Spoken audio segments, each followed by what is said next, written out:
Assalamualaikum everyone!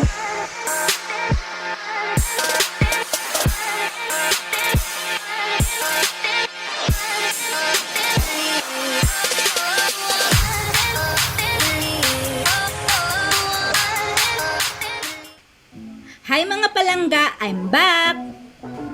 These are the ingredients for Bicol Express. Boneless chicken breast cut into strips,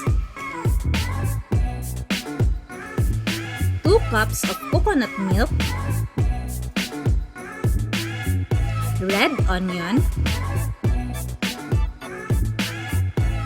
ginger, garlic, red bell pepper, siling haba, siling labuyo, and onion leaves or scallion.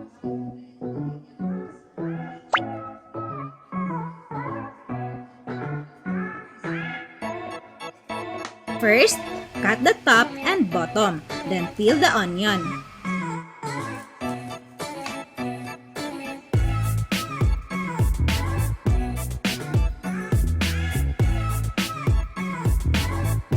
My brother and sister-in-law encouraged me to continue my vlogging. Not only my siblings, but also my husband's family supported me. Then after peeling, slice in half and cut into strips.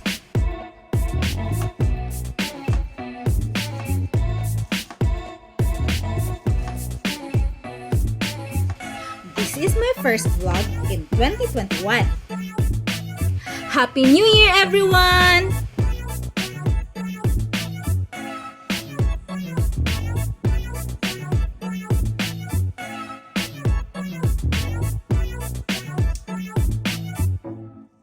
Next is peeling the garlic. Just want to shout out to my family's YouTube channels,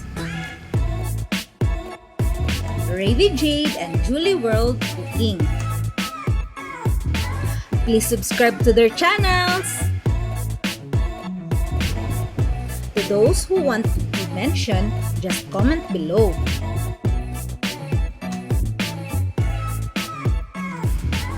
I finally decided to continue my YouTube kasi ito yung passion ko. Cooking and baking is my passion. Baka magtaka kayo kung bakit walang bagoong paste.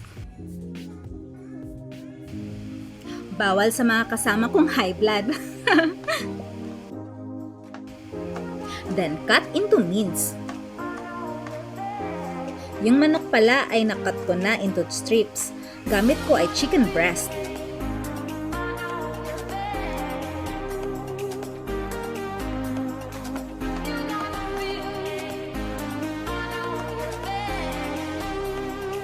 Rocking the blade with your hand and applying pressure on top.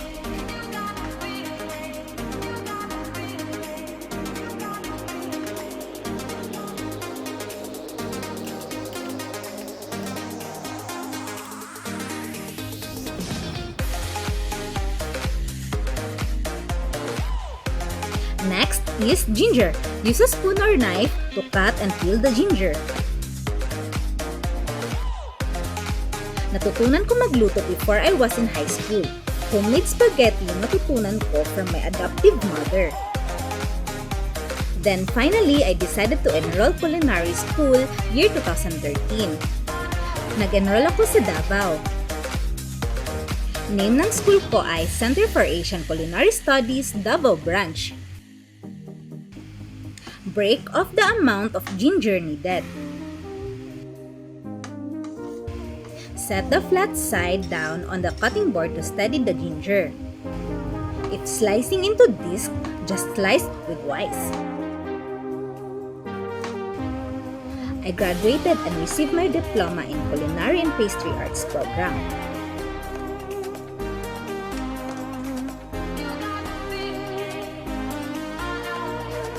For julienne ginger, Slice the ginger lengthwise into strips like matchsticks. If you want finely minced ginger, cut the julienne pieces into a tiny dice.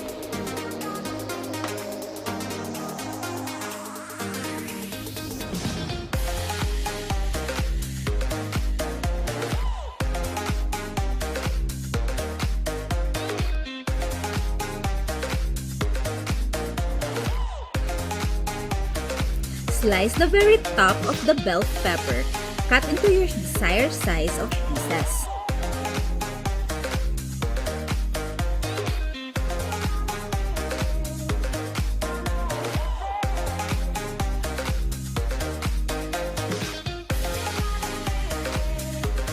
Next is siling haba o sa Cebuano o sa Bisaya, tawag namin ay kolikot. Don't forget to subscribe!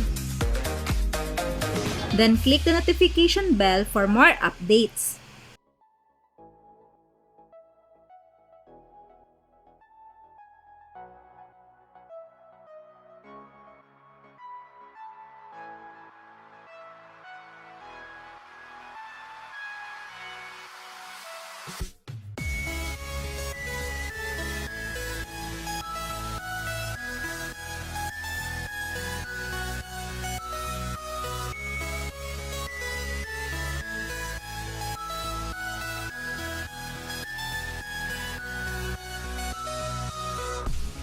Let's prepare to start cooking.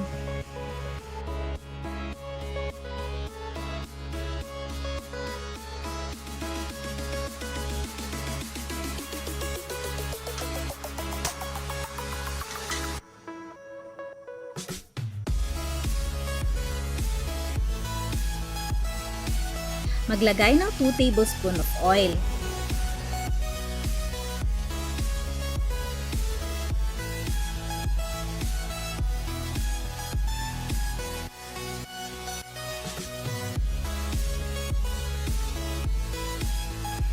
Unahin nating gisahin ang minced garlic.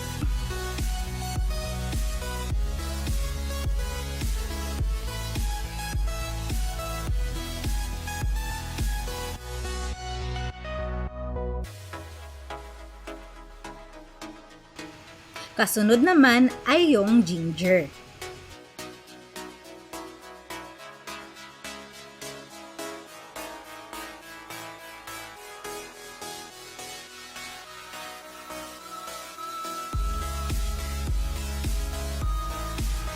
Pagkatapos ay isunod ang red onion sa paggisa.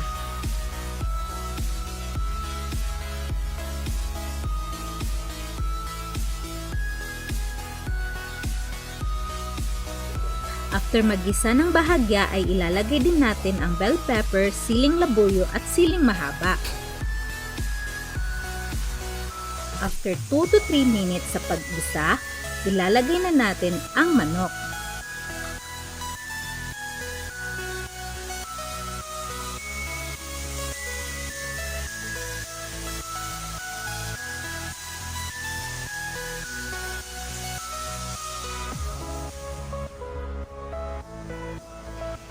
Lagyan natin ng salt and white pepper.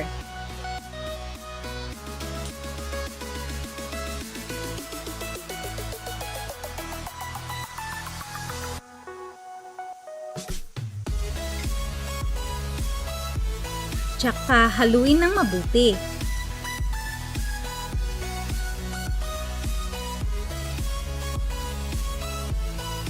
At ibuhos ang 2 cups of coconut milk. Haluin ito bago natin ito takpan. Simmer until reduced by half or gustong may pagkalapot. Check natin kung sakto na ba.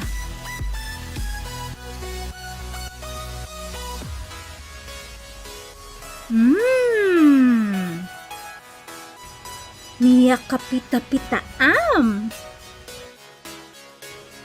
Tapos na ito at ililipat ko na sa lalagyan.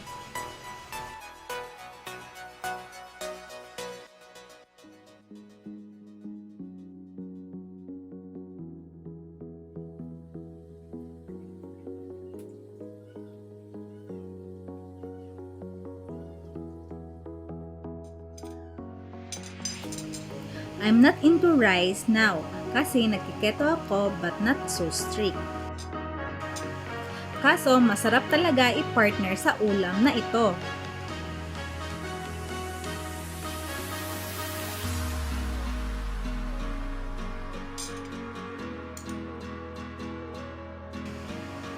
Bicol Express, known as natively in Bicol as Sinilihan, is a popular Filipino dish which was popularized made in traditional Bicolano style.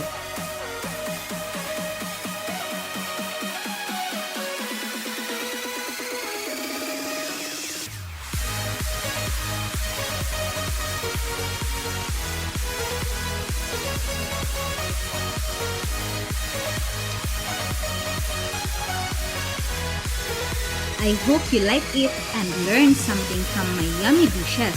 Next time we will cook another dish na masarap at nakakatakam.